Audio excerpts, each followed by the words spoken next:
श्री गजानन विजय ग्रंथ अध्याय 20. श्री गणेशाय नमः. जय जयाजी रुक्मिणी वरा हे चंद्रभाग तट विहारा, देवा वरद पाणी धरा दास गणूच्या मस्तकी.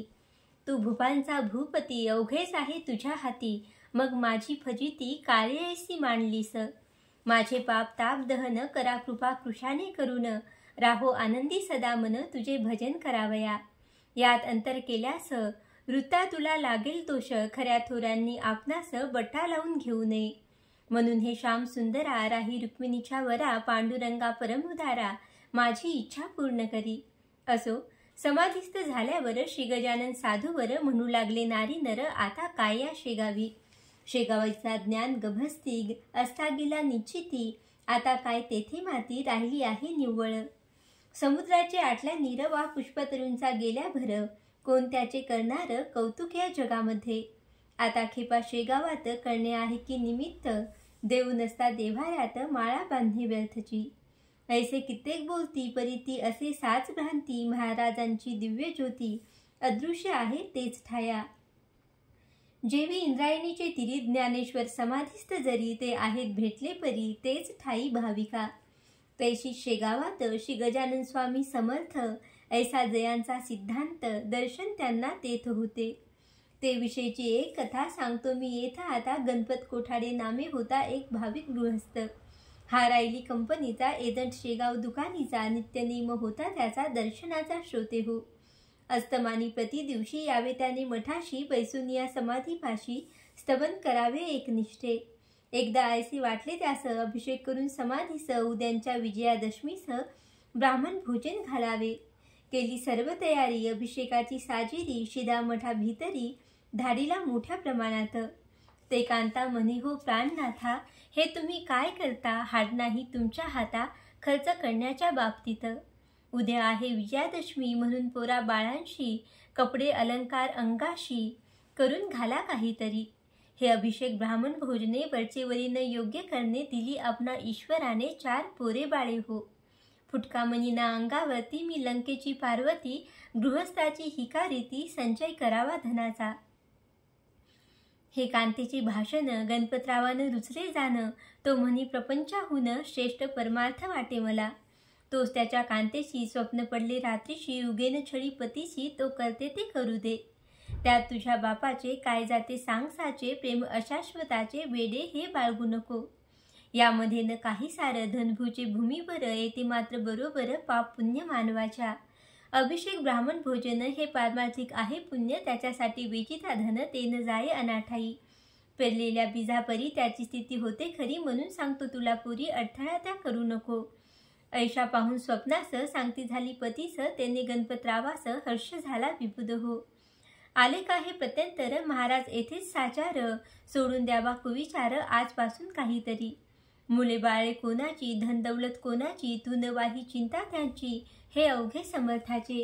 असो गणपतरावाने पूजन केले आनंदाने, त्या दसऱ्याच्या मुहूर्ताने खर्चही केला अत्युत्तम. या गणपतरावाची निष्ठा समर्थ पदिसाची, जडली शुद्ध स्वरूपाची होती पहिल्यापासून. लक्ष्मण हरी जांजळाला ऐसाच अनुभव एक वेळा, बोरी बंदरावरी आला तो ऐका सांगतो. काही कामानिमित्त लक्ष्मण गेला मुंबईत, हा समर्थाचा होता भक्त पहिल्यापासून विबुध हो. घरच्या काही कटकटीने वैताग त्याच्या घेतला म्हणे, काही व्यापार संबंधाने आला होता मुंबईस. असो बोरी बंदरावरी लक्ष्मण आला जाया घरी, तो आगगाडीच्या धक्क्यावरी एक भेटला परमहंस. आजानुबाहू उंच बांधा, दृष्टी नासाग्राची सदा, ओंकाराचा सर्वदा जप चालला त्याच्या मुखी. तो बोलला लक्ष्मणास, तू गजाननाचा आहे शिष्य, ऐसे हसून हताश का होतोस कळेना. तू आपल्या जेव्हा घरी पुण्यतिथी केलीस खरी, 400 पानांची तयारी करून अमरावतीला.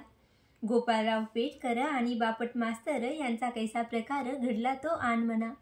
पुत्रशोक पापटाशी झाला असून प्रसादाशी, तो तुझ्या गेहासी आला होताना सांगते. पेटकराचे ब्राह्मण भले सांग कशाने राहिले, अरे गजानन स्वामी गेले त्या उभयतांच्या स्वप्नात. उपदेश करून दोघास आणले होते प्रसादास, हे कैसे विसरलास सांग मला हे वेळी. खुनेच्या गोष्टी ऐकून सांशिक झाला लक्ष्मण, मने हा असावा कोण हे काही कळत नसे. लक्ष्मणे त्या संन्याशाला आदरे नमस्कार केला, तो पाहता पाहता गुप्त झाला बोरी बंदर स्टेशनाशी. मग लक्ष्मण येऊन घरी वागू लागला पहिल्या परी. प्रतिवर्षी आपुल्या घरी पुण्यतिथीचा प्रारंभ केला. अवधूत जयराम खेडकराशी राहीत साहित गावाशी भेटते झाले पुण्यराशी संन्याशाच्या वेशाने. एक माधव मार्तंड जोशी कळंब कसूर ग्रामाशी आला मोजणी करावयाशी जमिनीची श्रोते हो. हा सरकारी नोकर होता रेव्हेन्यू ऑफिसर. त्याचा गजानन साधूवर पूर्ण होता भरवसा. दिवसभर मोजणी केली पुढे त्यास इच्छा झाली अस्तमानाची समयाभली शेगावास जाण्याची. आज गुरुवारचा आहे दिन घेऊ समर्थाचे दर्शन असा विचार करून आज्ञा केली शिपायाला. जोड आपली वेगे दमनी जाऊ शेगावा लागूनी रात्र तेथे काढूनी येऊ सकाळी परत पुन्हा. तई तो शिपाई कुतुबुद्दीन बोलला कर जोडून आभाळ आले भरून याचा विचार करावा. मन नदीला पाणी आले आहे थोडके आता आले पाही पाणी गढूळ झाले म्हणून केली विनंती. जोशी म्हणाले त्यावर अरे आता हो नदी पार जा दमनी करी तयार उगीच सबबी सांगू नको. शिपायाने जोडली दमनी आला लगेच घेऊन जोशी आत बैसून जाऊ लागले शेगावा. दमनी घातली नदीत ते पाणी आले अकस्मात जाण्या पेल तटाप्रत अवसर नाही राहिला. झंझावात बळावला कट कडाड करी चपला मन नदीला पूर आला क्षणा माझी भयंकर. मेघवर्षे मुसळधारा झंझावात सुटला खरा शेतकऱ्यांची या छबरा तो उडू लागला हो. शिपाई म्हणे कुतुबुद्दीन साहेब येथेच आले मरण तुम्हा आम्हा लागून उपाय याशी आता नसे. तई माधव मार्तंड जोशी घाबरे झाले निज मानशी बाहू लागले समर्थाशी करुणायुक्त वचाने. हे समर्थ गजानना रक्षण आमुच्या करी प्राणा अशा संकटी तुझ्या विना त्राता न कोणी आम्हा ते. कथा ऐकली पुराणात जहाज बुडता समुद्रात त्या संताने देऊनी हात रक्षण केले सर्वस्वी. तुही संत असामान्य ब्रह्मवेता करुणा घन करी आमुचे रक्षण येऊन या पुरामध्ये. दमनीत आले जीवन बैल गेले घाबरून मग जोशी पुढे होऊन बोलते झाले शिपायास. तू आता मागे सर अवलियाचे भजन कर तेच नेतील आपणा पार त्याची चिंता करू नको. जोशी म्हणाले समर्था आगाध आहे तुझी सत्ता वाटेल ते करी आता तारी अथवा मारी आम्हा. कासरादीला सोडून दोघांनीही मिटले नयन तो काय घडले वर्तमान ते आता परियेसा. अशा महापुरातून पैलटी तटा पावली दमनी उभी राहिली येऊनी सडकेवरी शेगावाच्या. ऐसा प्रकार पाहता आनंदली उभयता पहा केवढी अगाध सत्ता आहे अवलिया बाबांची. पुरा माझी रक्षण केले निज भक्तांना बुडू दिले जोशी शेगावाप्रती आले एक घटका रात्रीस. वंदन केले समाधीला पालखीचा पाहिला सोहळा दुसरे दिवशी बहुत केला दान धर्म जोशांनी. बाळाभाऊ चियापाशी ब्राह्मण भोजन घालण्याशी काही रुपये अतिहर्षी जोशी तेथे जाहले. साखल्ले करथिले वर्तमान बाळाभाऊ लागून हे नवसाचे ब्राह्मण तुम्ही घाला माझ्यास्तव. काकी मला रजा नाही काम जरुरीचे पाही ऐसे सांगून लवलाही जोशी गेली निघून. एक यादव गणेश सुभेदार होता हिंगणीचा राहणार हा करीत असे व्यापार वऱ्हाडात कापसाचा. यासेके साली भला 10,000 तोटाच आला त्या चिंतेने क्षीण झाला काही न सुचे मानसी. परी व्यापार सोडवेना चिंतामणीची जाईना फायदा काही होईना त्याच्या मनाप्रमाणे. फायद्यासाठी खटपट करी नाना प्रकारे साजिरी स्वस्त ना बसती व्यापारी राहती सदा प्रयत्नात. हा एकदा वर्ध्यात आला काही कामानिमित्त उतरण्या गेला घरात विनायक आसिरकरांच्या. तो इतक्यात तेथे आला एक भिकारी बुधो भला भिक्षा काही मागण्याला आसिरकरांच्या घरात. पोशाख अवघा मराठी करामाजी भव्य काठी डोईस होती टोपी मोठी बना तिची मळकट. कंपवायूने शरीर कापत होते वरच्यावर त्यास पाहता आसिरकर चित्ती परम कोपले. जा बेट्या मागल्याद्वारी तेथे मिळेल भिक्षा खरी नको चढूस पायरी ओसरीची ये वेळा. परी हे बोल त्याचे भिक्षे करीन मानिसाचे येऊन वती ओसरीचे यादवा सन्निध बैसला. घाल भिक्षा काहीतरी असे म्हणून पुढे करी भिक्षापात्र भिकारी यादव सुभेदाराच्या. यादव म्हणे मनात भिकारी हा लोचट बहुत नको म्हणत असता येथ हा बैसला येऊनी. त्याने पाहता निहाळून तरी तो भासला गजानन सुभेदारा कारण शेगावचा राजयोगी. दृष्टीत तेज अत्यंत स्वरेही त्याच्या परिसत्य फरक इतुकाच होता त्यात कंप होता तनुला. तेज मुद्रा बोलणे होते समर्थाप्रमाणे ते पाहून ऐसे म्हणे सुभेदार निज चित्ती. हा जरी मानू गजानन तरी ते गेले समाधीस्थ होऊन आता महाराज कोठून पटतील आमुच्या दृष्टीशी. काही असो पैसे दोन देऊ भिकाऱ्या कारण श्री गजानन समजून उहापोह ज्याचा नको. पैसे घेतले भिकाऱ्याने आणि काही देही म्हणे श्री गजानना कारणे शेडणी वाट गुळाची. ते वायदे करीशी वळचे बर ते मी न आता मानणार. तोटा 10,000 तुझ व्यापारी आला ना. त्याचा विचार अंतरी करून देई काहीतरी. रुपये मजला लवकरी काढ पाकिट खिशातून. ऐसे भिकारी बोलता सुभेदार झाला देता काही रुपये तत्वता पाकिटाचे काढून. भिकारी म्हणे ते अवसरी संतुष्ट मी इतुक्यावरी होत नाही दे लवकरी. आणखी रुपये काही मला. पुन्हा रुपये काढिले भिकाऱ्याशी अर्पिले. तो इतुक्यात घरात गेले विनायकराव आसिरकर. यादवराव एकटा बसला होता आसिरकराच्या ओसरीला. ते पाहून बोलला सुभेदाराशी येणे रीती. संशय गजाननाविषयी का घेतोस चित्ती पाही. कपडे काढून उभा राही माझ्या पुढे वेळा. तुझ्या अवघ्या अंगावर दृष्टी पडू देई एक वार. माझी तेने होईल दूर व्याधी तुझी यादवा. तू मजला मुलापरी कारेलासी अंतरी. ऐसे म्हणून पाठीवरी हात फिरवला त्यांनी. फिरवला नकशिखांत अंगावरून त्याने हात. तो आले इतक्यात आसिरकर ओसरीला. रुपये घेऊन भिक्षेकरी गेला द्वाराच्या बाहेरी. यादवाने बहुतापरी तपास केला गावात. परीनं थांग लागला. शेवटी त्याने निश्चय केला ऐसा आपल्या चित्ताला की हा असावा गजानन. सुभेदार म्हणे मानसी हे समर्थ असल्या आज दिवशी फायदा होईल व्यापाराची काहीतरी निसंशय. तो सुभेदाराच्या गाड्या आल्या कापसाच्या विकायण्यासाठी साच्या वर्ध्याची या बाजारी. विक्री होती किंमत येती झाली तया बहुत. त्याने यादव चित्तात समाधान पावला आणि निश्चय ऐसा केला जो भिकारी भेटला तो होता समर्थ भला श्री गजानन योगीराज. समर्थ आपल्या भक्ताशी रक्षण करती अहर्निशी निष्ठा मात्र त्यांचे विषयी दृढतर पाहिजे मनात. भाऊ राजाराम कवर खामगावाशी होता डॉक्टर. त्याची तेलाऱ्यावर बदली असे जाहली म्हणून तेथे जाण्याला खामगावहून निघाला. सहकुटुंब मठात आला घ्यायाशीचे दर्शन. गाडी केली तेलाऱ्याची तयारी केली निघण्याची. वेळ अस्तमानाची असती झाली ते वेळा. बाळाभाऊ मठाधिपती तो त्या बोलला येणे रीती. अहो एका माझी विनंती प्रसाद घेऊन जावे तुम्ही. तुम्ही आजपर्यंत गेला ना इथून उपोषित. आज ऐसे विपरीत काहो मनी आणिले. ह्यातून आहे व्यतिपात हे आणावे मनात. कवर सांगे त्या प्रथम मला निकट आहे बहु. आज रात्री प्रसाद घेतो मागल्या रात्री निघून जातो. नसता आग्रह मला तो तुम्ही न करा ये वेळी. बोलल्याप्रमाणे निघाला तेल्हाऱ्याची डॉक्टर भाला घेऊन. मुला माणसाला दमनी माझी बसून. रात्र होती अंधारी महाभयंकर साजिरी. वाटे निशा शोक करी निज पतीच्या वियोगे. तो चमत्कार ऐसा झाला तेल्हाराचा रस्ता चुकला. कोणी न भेटे पंथाला विचारावे कोणा जरी. गाडी अरुंद रस्त्यावर दोन्ही बाजूस काटे फार. गाडी उभी काठावर एका भव्य तलावाच्या. म्हणता झाला गाडीवाला साहेब रस्ता आहे चुकला. ते हे ऐकून कवर आला आश्चर्य वाटले मानसी. खाली उतरून जो पाहत तो अवघे दिसले विपरीत. अपशब्द बोलला बहुत तो त्या गाडीवाल्याला. तू तेल्हाराचा म्हणून तुझी गाडी केली जाणं आडमार्गे आणून आम्हा कैसे सोडिले. काय होतास दारू प्याला म्हणून हा रस्ता चुकला. वाट तुझ्या डोळ्याला दिसली कशी नाही सांग मज. तेल्हाऱ्याचा रस्ता थोर आम्ही हमेशा वाहतो साचार. मग आडमार्गावर गाडी कैसी आली तुझी. ऐसे कवर बोलला गाडीवाला जोडून हाता. का हो मजला शिव्या देता. म्यानं अपराध केला की. मी हमेशा भाडे करतो तेल्हाऱ्याहून येथे येतो. वाटेल तेव्हा गाडी हाकतो. रस्ता अवघा माहीत मज. बैलींना कोठे वळले ते नीट येथेच आले. तलाव पाहता स्तब्ध झाले. हान रस्ता तेल्हाऱ्याचा. मग कवर समजला मनात हे समर्थाचे आहे कृत्य. प्रसाद घेतल्या विरहित काकी मी निघालो. बाळाभाऊच्या विनंतीला मी नाही मान दिला म्हणून माझा रस्ता चुकला. आता वाट गवसे कशी. हे भयंकर कानन येथे मशीत राहता कोण. गजानना तुझं वाचून रक्षण माझे कराया. तो तळ्याच्या दुसऱ्या बाजूला घांगरमाळाचा आवाज झाला. डॉक्टराच्या कानी पडला. त्याने आला थोडा धीर.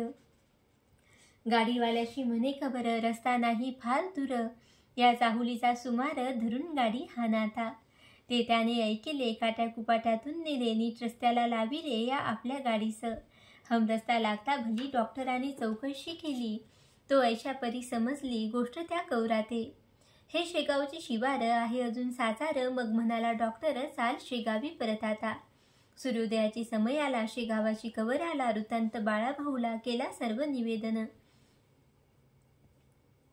मग बाळाभाऊ म्हणाले हेच आज बरे झाले. व्यतिपाती न जाऊ दिले समर्थानी तुम्हास. आज प्रसाद ग्रहण करा. उद्या जाहो तेल्हारा. करू नये कधीच खरा प्रसादाचा इन्कार. समर्थाची तुम्ही भक्त म्हणून तुम्हा आणले परत. माणगावचे अवघे बेत सिद्धीस जाणे अशक्य. संताच्या जे असेल मनी तेच येईल घडोनी, भरवसा त्यांची चरणी ठेवून स्वस्थ असावे. दुसरे दिवशी प्रसादाशी घेऊन गेला तेल्हाऱ्याशी, आता पुढील गोष्टीची अवधान द्यावे श्रवणाते. एक रतनसा नामे नर, होता जातीने भावसार, तयाचा मुलगा दीन कर, होता 1 वर्षाचा. त्याची सोबणीचा रोग झाला, कोणी म्हणती सटवावला. बालक अवघा सुकून गेला, रक्त न राहिले अंगात, दिसू लागली अवघी हाडे, वरती नुसती कातडे. वैद्य आणले बडे पडे, परीने झाला उपयोग. मुलगे रडता राहीना, दूध पाणी घेईना, ज्वर मुळीच सोडेना, पहा तयाच्या तनुते. वेद म्हणती रतनसाची, आता औषध न देई अशी, हा तुझ्या हाताची लागणी आहे अशक्य. शक्याशक्य विचार सुज्ञे करावा निरंतर, उगीच फूल सागरावर बांधावया जाऊ नये. ऐसे ऐकून रतनसा रडू लागला ढसाढसा, शेवटी विचार त्याने ऐसा केला आपुल्या मानशी. एवी तेवी मरते पोर माझे आता साजार, पाहू करून एक वार, उपाय हा शेवटचा. दिनकराचा अंतकाळ आला होता अति जवळ, घरची माणसे सकळ लागली श्रोते रडावया. हातपाय गार झाले, नेत्र तेज मंदावले, मनगटाची सोडिले ठिकाण पहा नाड्यांनी. ऐशा स्थिती माझारी रतनसाने पुत्र घरी, घेऊन ठेविला असे द्वारी, नेऊन या समर्थाच्या. आणि केला त्याची नवस, पुत्र माझा उठल्यास शेरणी वाटीन तुम्हास मी 5 रुपयाची. तुम्ही पावले अवघ्याला, त्याचा अनुभव द्यावा मला, मीही आहे आपुला, माझी उपेक्षा करू नका. माझे मूळ द्वारात तुझ्या जरी झाले मृत, तरी अवघ्या वऱ्हाडात तुझी होईल नाचक्की. अमृतापरी तुझे चरण, आले सांगत आम्हा जन, हे स्वामी गजानन कृपा करा या बाला. पुत्र न माझा उठला जरी, मी डोके फोडीन पायावरी, तुझ्या आज निर्धारी ऐसा निश्चय मनीचा. अमृततुल्य तुझी दृष्टी, त्याची करावी आज दृष्टी, नको करूस मला कष्टी महापुरुषा गजानना. त्यास काही वेळ झाला, तो प्रकार ऐसा घडून आला, मूल हातापायाला हलवावया लागले. नाडी आली ठिकाणी, रुदन करू लागले जाणी, तो प्रकार पाहून लोक सारे आनंदले. समर्थ कृपा झाल्यावर राहील कोठून त्या दर, सूर्याची या समोर तमाचा तो पाड नसे. दिनकर थोडे दिवसात होता झाला पूर्ववत, नवस असला श्रद्धायुक्त, तो फळे हा न्याय असे. दादा कोल्हटकरांचा पुत्र राजा नावाचा आहे, प्रसाद समर्थाचा संत कृपा अमोल खरी. कन्या रामचंद्र पाटलाची चंद्रभागा नावाची, जवान 18 वर्षाची, लाडेगाव सासरजीचे. ही असता गरोदर प्रसंग आला दुर्धर, प्रसूतीची वेळ फार कठीण स्त्री जातीला. लाडेगावहून माहेरी चंद्रभागा आली खरी, प्रसूती स्तव निर्धारी जनरीतीप्रमाणे. मोठ्या कष्टाने प्रसूती झाली तिची निश्चिती, तोच चंद्रभागेवरती ज्वरे अंमल बसवला. तो होता नवज्वर, थकून गेले डॉक्टर, औषध उपचार केले फार आपुल्या मुलीस पाटलांनी. थोडा बहुत गुण आला, व्याधी तितक्या पुरता दबला, परी नव्हता मुळीच झाला नामशेष देहातुनी. चंद्रभागा आजारी पडू लागली वरच्यावरी, एकदा अकोल्या नेले खरी, औषध तिला द्यावया. वेदविधाने नाना करती, कोणी नळसंग्रहणी बोलती, कोणी वैद्य ऐसे म्हणती, क्षय झाला मुलीसया.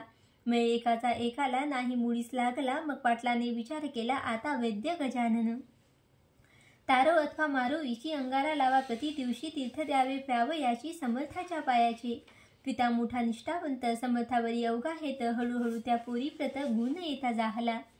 तिला उठत नव्हते शेशी, तीच आली दर्शनाशी, पायी चालता मठाची, हे महत्व अंगाऱ्याचे. निष्ठावंत ज्याचा भाव, तयाची पावे देव, उपास्या पती भाव, उपासके ठेवावा. रामचंद्राची अंगना, जानकाबाई सुलक्षणा, परिदैव योग सुटेना, तो भोगल्या बाजूनी. वाताचा झाला विकार, जानकाबाई साचार, पोट दुखे वरच्यावर, काही उपाय चालीना. औषध देता दबे वात, पुन्हा उठे पूर्वव्रत, ऐसा क्रम दिवस बहुत चालला होता श्रोते हो. त्या वाताची अखेरी होती झाली मस्तकावरी, मेंदू बिघडला निर्धारी, गेली जाणीव मावळून. वेड्यापरी करावे वाटेल ते बोलावे, कधी उपाशी निजावे, कधी बसावे जेवत. कोणी म्हणती लागले भूत, कोणी म्हणती रोग सत्य.